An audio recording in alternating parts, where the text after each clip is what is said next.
Hola, ¿qué tal? Bienvenidas y bienvenidos a una nueva edición de nuestros temas del día. Les saluda a Luis de Jesús. De inmediato les invito a revisar nuestra pregunta del día. Ahí la tienen, nuestra pregunta de hoy tiene que ver con el coronavirus y también tiene que ver con los países solidarios en el mundo. Mientras el presidente Donald Trump se dedica a buscar culpables por la pandemia de coronavirus, países como Cuba, Rusia y China brindan su ayuda a otros pueblos para frenar el COVID-19. ¿Cuándo aprenderá Estados Unidos de solidaridad y olvidará la guerra? Esa es nuestra pregunta de nosotros para ustedes. En este martes, participe de ella, la consigue en Twitter, @LuisTelesur.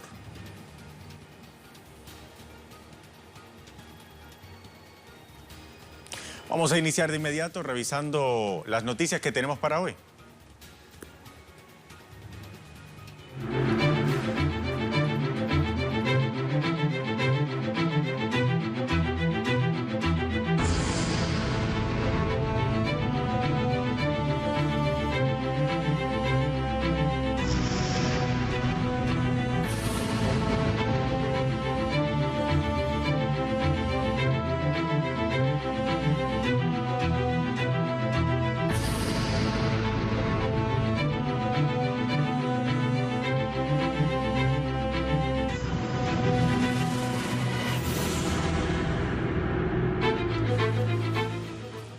Iniciamos de inmediato. El número de infectados por el coronavirus en América Latina alcanzó este martes el 1% del total de afectados a nivel global, mientras el número de muertes reportadas en la región sobrepasa ya los 90.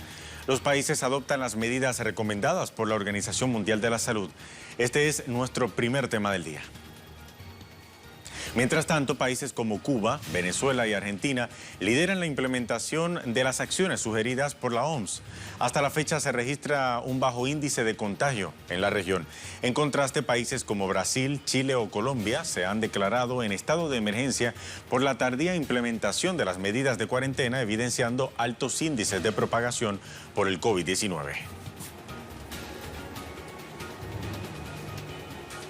En ese sentido, hay que destacar que el vicepresidente sectorial de Economía de Venezuela, Tarek El Aissami, informó hoy que el gobierno bolivariano destinó recursos para garantizar el derecho del pueblo a la alimentación.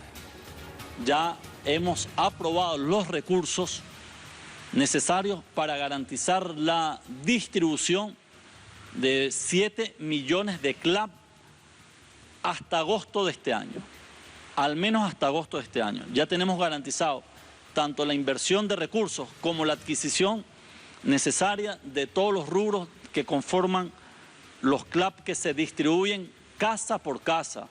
Es importante que lo conozcan los pueblos del mundo. Es una política de entrega de los rubros esenciales para la familia venezolana en sus hogares, a través de la organización de base, de la organización popular, los CLAP.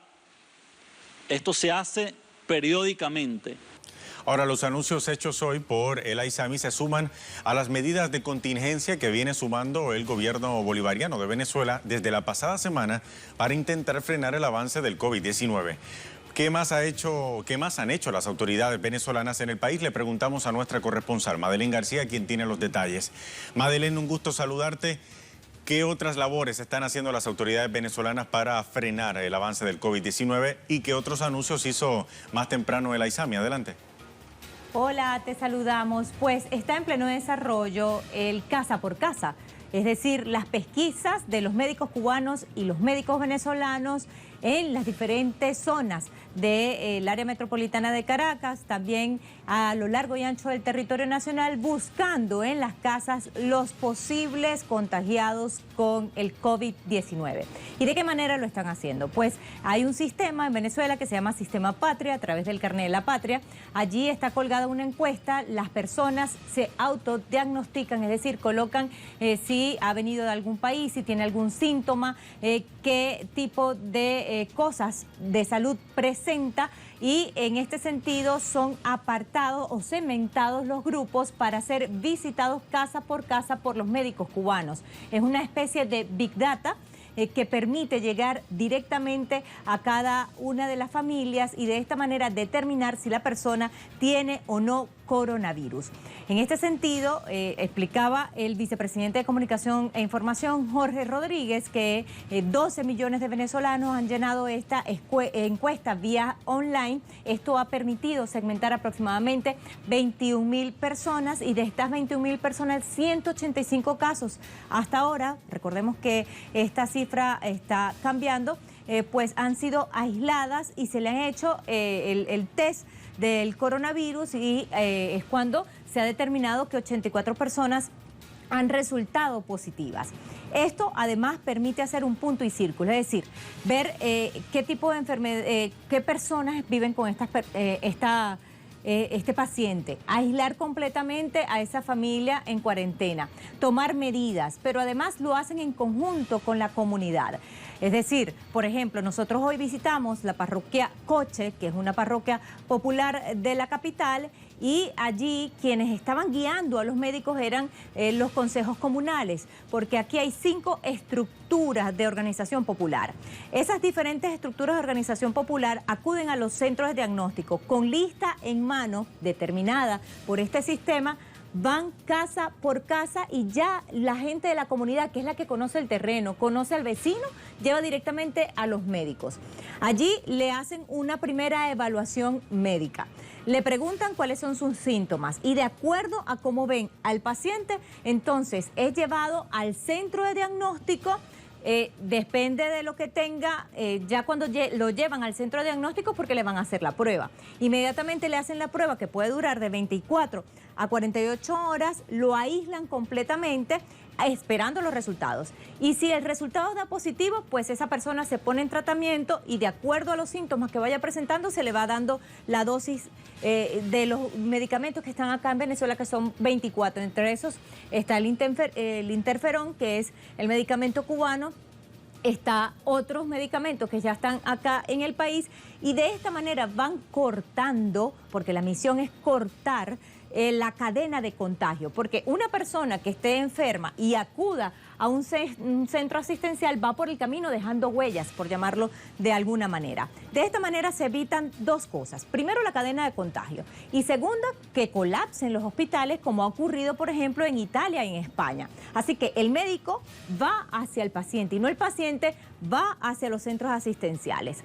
En este sentido, por ejemplo, en el día de ayer, 2 personas fueron aisladas, 2 mujeres que venían, una de Panamá y otra de Estados Unidos. Hoy fuimos a otra casa por casa y ahí había otra mujer de entre 30 y 40 años de edad. Esta persona llegó de Colombia y presentaba esos síntomas. Esa persona tiene que ir al CDI obligatoriamente hoy, que son los centros de diagnóstico de la Misión Barrio Adentro.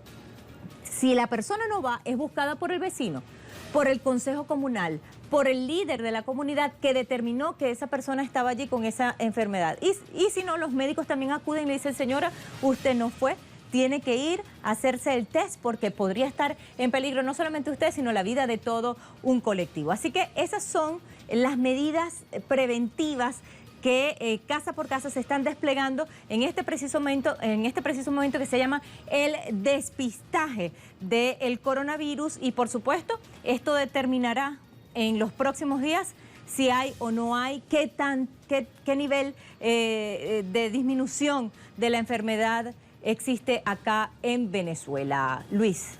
Esa es la manera de las autoridades venezolanas de tratar de contener el avance de este coronavirus. Son medidas muy adelantadas, ¿no? En toda América Latina, ningún otro país o muy pocos países están tomando medidas como esta. No, solamente aquí en América Latina entendemos que es acá en Venezuela y entendemos que en China se hizo en la provincia de Wuhan, en donde todo comenzó. Lo que da cuenta de cuán avanzado están entonces las autoridades bolivarianas en este sentido. Madeleine, muchísimas gracias por ese informe. Muchísimas gracias. Hasta la próxima. Ahora hay que comentar que el gobierno de Ecuador actualizó recientemente las cifras sobre el avance del coronavirus en ese país.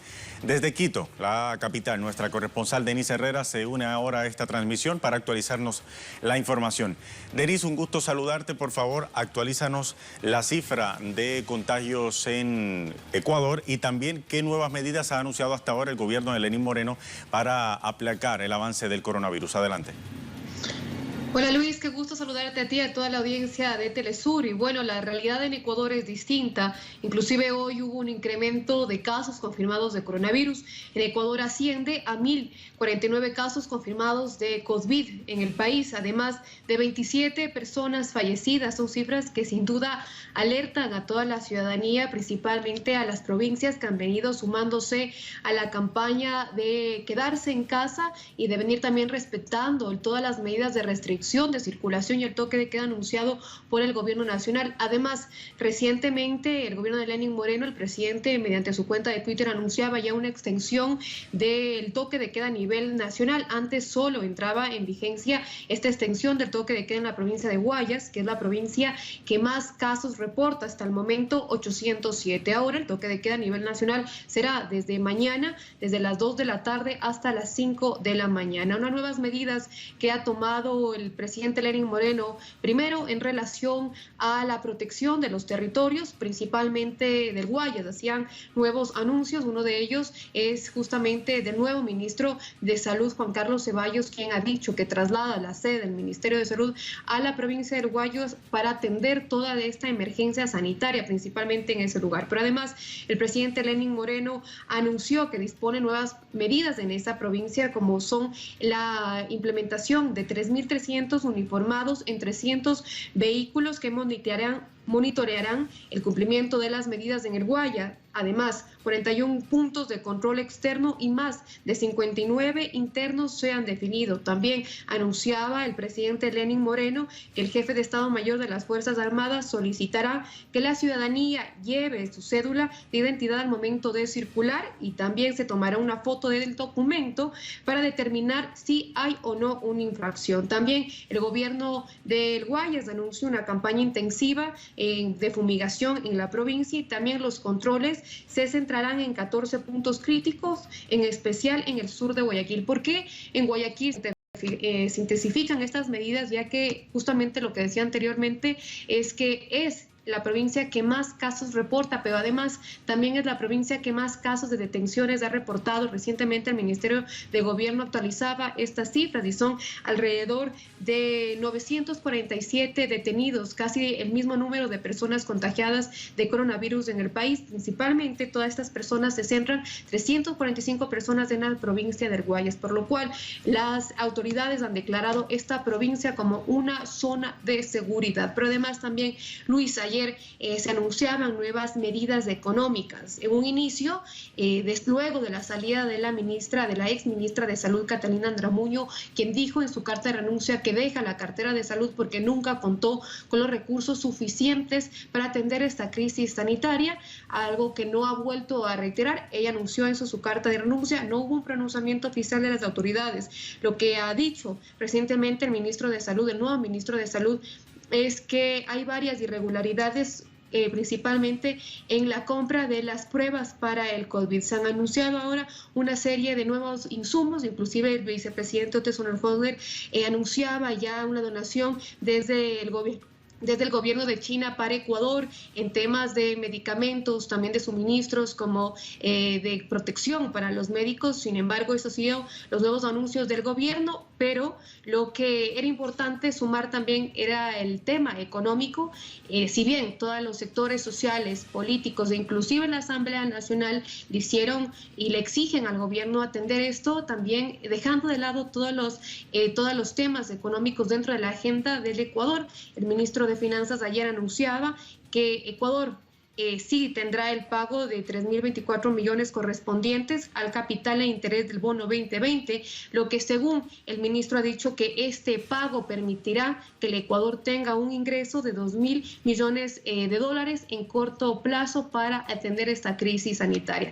Sin duda ha sido una decisión que ha sido criticada porque si bien todos los sectores exigían al gobierno que cumpla con el deber económico de responder totalmente a esta crisis sanitaria. El gobierno ha elegido cumplir con sus intereses y dentro de lo que estaba en la agenda del presupuesto económico del gobierno. Se espera entonces ahora que haya este nuevo financiamiento para el gobierno de Ecuador, mientras el gobierno dice que sí cuenta con los insumos. También vemos que esto se contradice, ya que hay varias denuncias desde los diferentes médicos de la capital, también a nivel nacional inclusive, que han venido diciendo que no cuentan con todos los insumos necesarios, algo que también se ha sumado al pronunciamiento de la Defensoría del Pueblo, instando al gobierno resguardar la situación de todos los profesionales de la salud. Es un momento crítico para el Ecuador, más aún cuando se ve así de tenso las relaciones dentro del propio gobierno de Lenín Moreno. Así que, Luis, te reitero, son 1.049 casos confirmados en el Ecuador hasta el momento.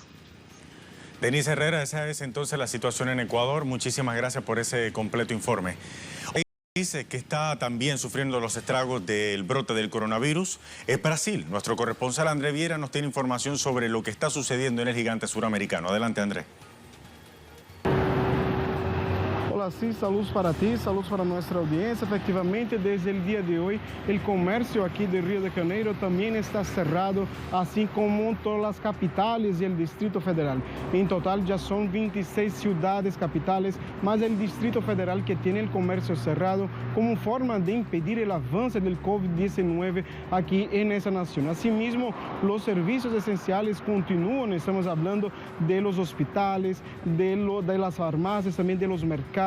O sea, estos servicios esenciales continúan funcionando justamente para permitir la vida de las personas frente a esta pandemia. Asimismo, aquí en Río de Janeiro, que es el segundo estado más afectado de la nación con esta pandemia, ahora las personas que llegan por medio del aeropuerto internacional aquí de Río de Janeiro son verificadas, son monitoreadas por los servicios sanitarios para percibir y para identificar si esas personas tienen los síntomas del COVID-19 y así proceder todo el protocolo con relación a estas personas que tienen los síntomas o que son sospechosas de tener el COVID-19. Asimismo, también aquí en las calles las personas, por un lado, están de acuerdo, por supuesto, con esta restricción en la circulación, pero por otro lado también están rechazando las medidas de Jair Bolsonaro frente a esta pandemia, como fue el caso de ayer, por ejemplo. El presidente llegó a permitir que los empresarios suspendan por 4 meses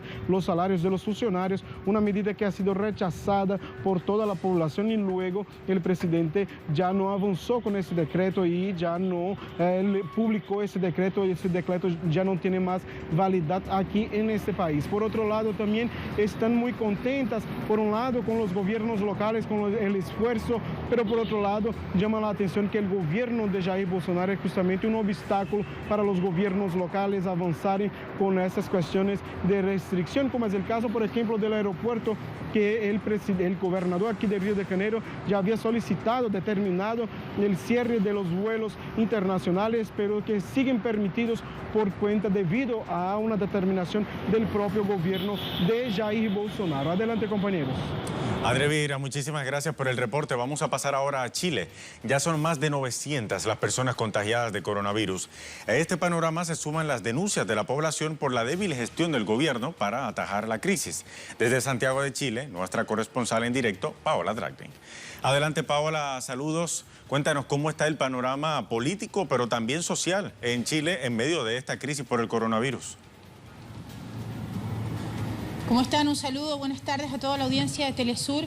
Pues sufriendo los embates de la pandemia y también los embates del neoliberalismo que no permiten aplicar medidas ni siquiera parecidas a lo que se ha hecho en otros países que tienen cifras similares a la que tiene ya Chile. Hoy día se confirmaron 922 casos de el coronavirus, 40 de ellos hospitalizados con síntomas importantes de la enfermedad del COVID-19. Sin embargo, nada se habla de una posible cuarentena, sino por el contrario, horas después de ver este anuncio del ministro Jaime Mañalich, el ministro de Salud, de estas nuevas cifras, vimos al presidente Sebastián Piñera promulgando la ley del teletrabajo en un despliegue, la verdad, que ha sido altamente cuestionado, porque hizo una videoconferencia con distintas personeros de gobierno y también con trabajadores que ocupan el teletrabajo desde hace ya algún tiempo, un poco promoviendo esta idea de que la economía es tan importante como la salud. Pero ¿qué pasa en la vida real, en las calles?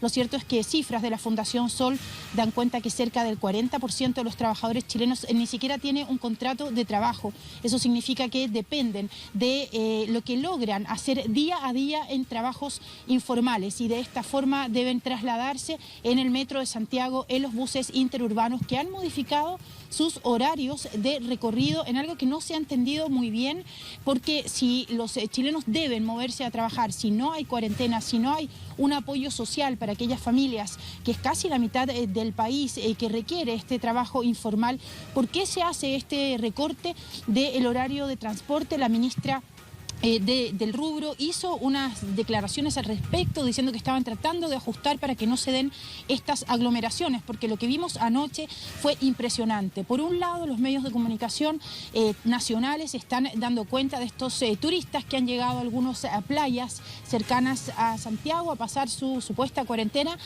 como algo escandaloso. Sin embargo, decenas, cientos de personas agolpadas en las estaciones de metro y luego en los buses a una hora final, a esta hora que se puso de recorte, ¿verdad?, el horario laboral, no es algo que haya generado un escándalo, porque son decenas y cientos de trabajadores que están expuestos no solo al coronavirus. Chile está entrando en este minuto en el invierno, donde comienza además una altísima contaminación en la capital que promueve todo tipo de virus, entre ellos la influenza. Es una cóctel que va a ser muy peligroso en el invierno y que ameritaría, dicen todos los personales de salud con los que hemos conversado, otro tipo de medidas. Y en ese sentido se conoció un video hace algún momento de muchísimos médicos agrupados en el Colegio Regional de la Quinta Región de Valparaíso, directamente acusando al ministro Mañalich de una suerte de abandono de funciones y pidiendo su renuncia. No el Colegio Nacional, hay que decirlo, el Colegio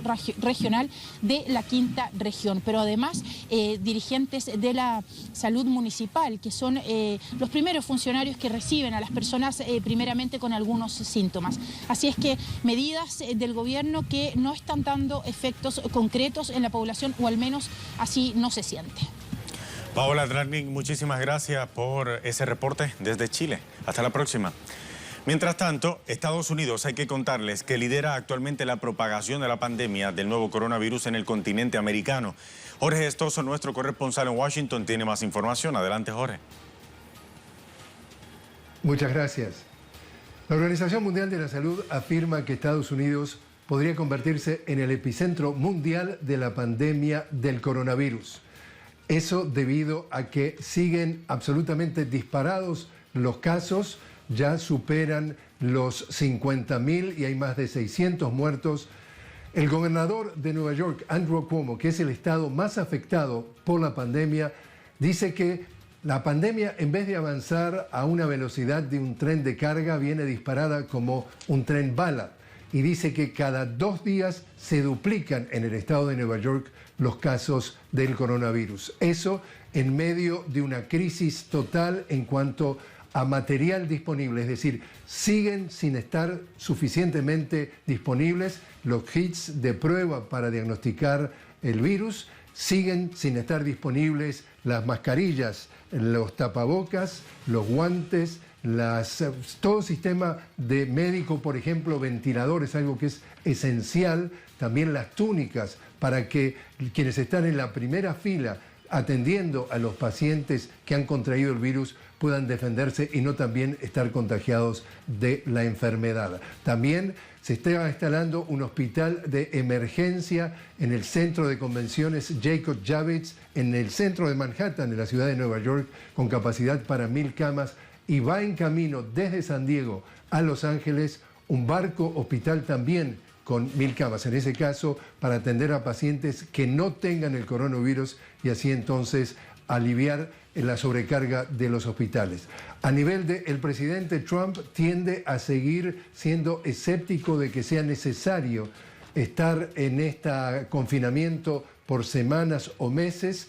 Ha dicho esta tarde entonces que él quiere que el gobierno y la economía de los Estados Unidos vuelvan a estar abiertos para la Semana Santa, es decir, estamos hablando de 2 semanas más. Y aquí en Washington Aparentemente podría terminarse hoy un acuerdo para aprobar entonces un paquete de estímulo económico de 2 billones de dólares, en inglés trillones de dólares, para precisamente darle a una ayuda que desesperadamente está necesitando desde los trabajadores a los pequeños comerciantes y a las grandes empresas. Pero en definitiva, la situación sigue siendo crítica.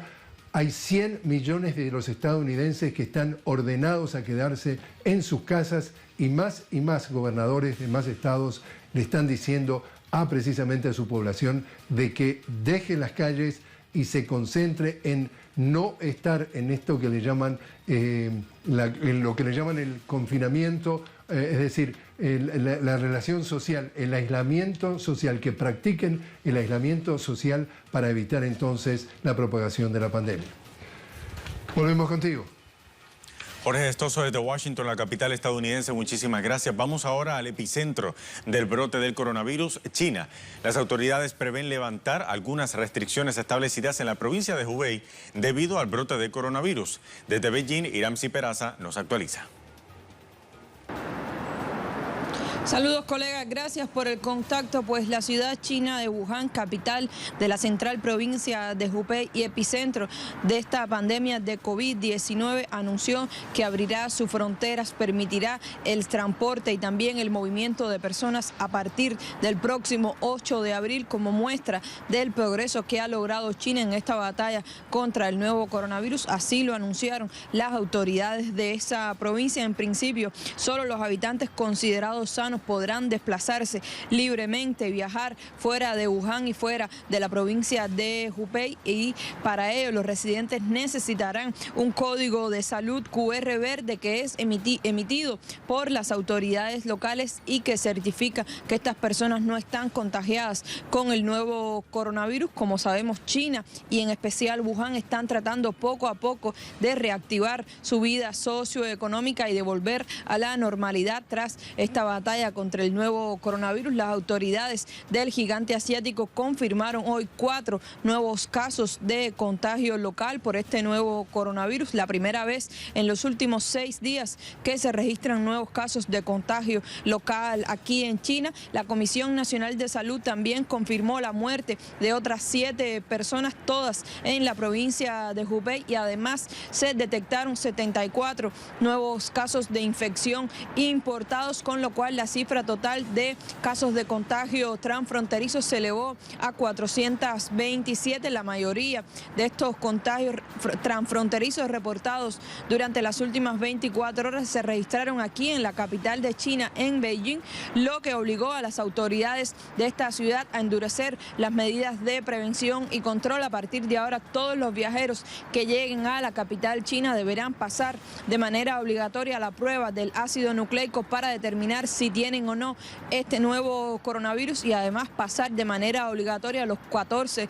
días de cuarentena en sitios establecidos por el gobierno chino. Sin embargo, las autoridades sanitarias destacan que la situación continúa siendo bastante alentadora y hasta la fecha de hoy más del 90% de todos los pacientes chinos infectados se han recuperado de este nuevo coronavirus. No es así en el resto del mundo, donde esta pandemia ya provocó la muerte de más de 16.000 personas y también más de 300.000 se han contagiado. Hasta aquí la información. Nosotros seguiremos al tanto de todos los detalles. Iramsi Peraza desde Beijing, la capital china. Vamos ahora hasta Moscú. Lisandra Andrés nos actualiza la información sobre Rusia. Sí, muchas gracias, colega. Un saludo para ti y para todos los que a esta hora se informan con Telesur. Según las últimas cifras ofrecidas por el Centro de Monitoreo y Control del COVID-19 en Rusia, el número total de pacientes diagnosticados ascendió a 495, de los cuales más de 300 se encuentran en esta capital. Ya 22 se recuperaron y aproximadamente 93.000 permanecen bajo la supervisión de médicos. Las autoridades del gobierno decidieron suspender En las 85 regiones de Rusia, todas las actividades de clubes nocturnos, cines, salas de juego infantiles, centros de entretenimiento para niños y también otras instalaciones de entretenimiento y ocio para contener la propagación del coronavirus. El Consejo de la Duma del Estado, por su parte, sostendrá mañana una reunión extraordinaria para discutir una enmienda que endurece las medidas contra quienes violen el periodo de cuarentena obligatorio. Esta enmienda prevé el encarcelamiento y multas por violación de las normas sanitarias y epidemiológicas en caso de que, como resultado de la violación de este periodo de autoaislamiento, se provoque la muerte de 2 o más personas. Se propone castigar con prisión por hasta 7 años y con una multa de hasta 2 millones de rublos o la restricción de la libertad por un periodo de hasta 5 años por la violación de estas normas sanitarias y epidemiológicas. También el presidente ruso en el día de hoy visitó el Centro Médico Comunarca en las afueras de Moscú y señaló la alta calidad del trabajo y la coherencia de todo el personal médico que elabora en esta institución. Y durante esta visita también se sumó a la felicitación y el reconocimiento a todo el personal sanitario que en este país hace un trabajo extraordinario en el combate de la pandemia del coronavirus COVID-19. Esta es toda la información que tenemos por ahora. Devolvemos la señal a Caracas. Lisandra, Andrés, muchísimas gracias por la información desde Moscú. Vamos a revisar ahora nuestra pregunta del día.